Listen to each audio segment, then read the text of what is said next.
Let's check out how stress and poor breathing can affect muscle tension.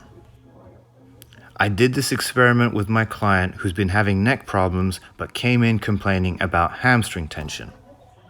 He spends a lot of time in front of computer screens, phone screens, both for work and gaming.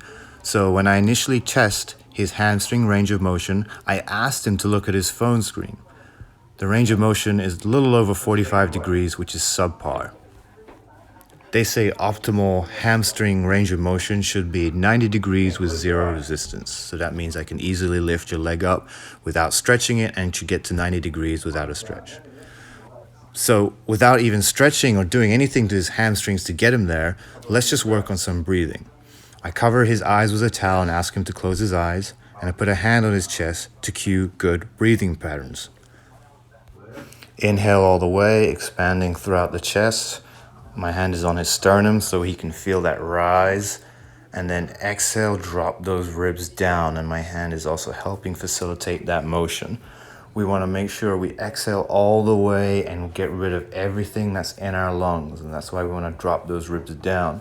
When we do that, we get rid of all the gases, all the excess carbon dioxide, and that will actually help ease up a lot of tension throughout the body. See, we've already improved his hamstring range of motion to getting within range of that 90 degrees, and all we have done is 5 deep breaths.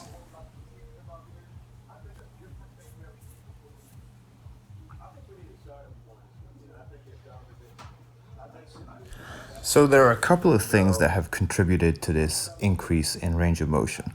One is a lack of input into our visual system, which basically is less stress on the muscular system. When we close our eyes, we're able to relax a lot better, and that makes sense. That's how we sleep. Then number 2 is with proper breathing. When we slow our breath down, or we get a little bit deeper with our breathing, muscle tension will drop.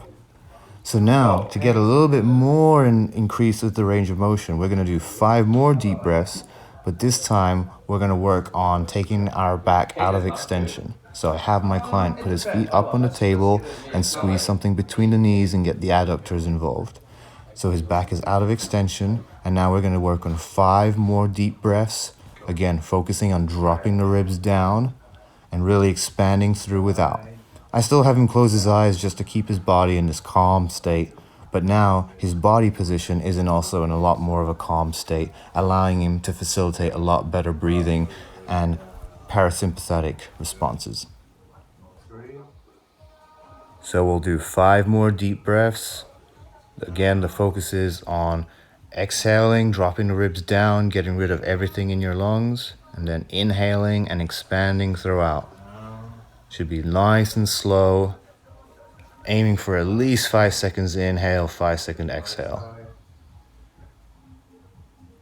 My hand pressure on his chest is not necessary, it's just there to help him feel more of that chest movement, ribcage expansion. Let's retest the hamstrings, and we're at 90 degrees with zero resistance. We haven't done any stretching, any releasing. All we've done is 5 deep breaths, closing our eyes, 5 more deep breaths, putting our feet up, taking our back out of extension, and we are at optimal range. So moral of the story of this is don't always just look to stretch. Look to breathe first. Look to reset your system, take away some of the stress, take away some of the input that we've been getting, and breathe.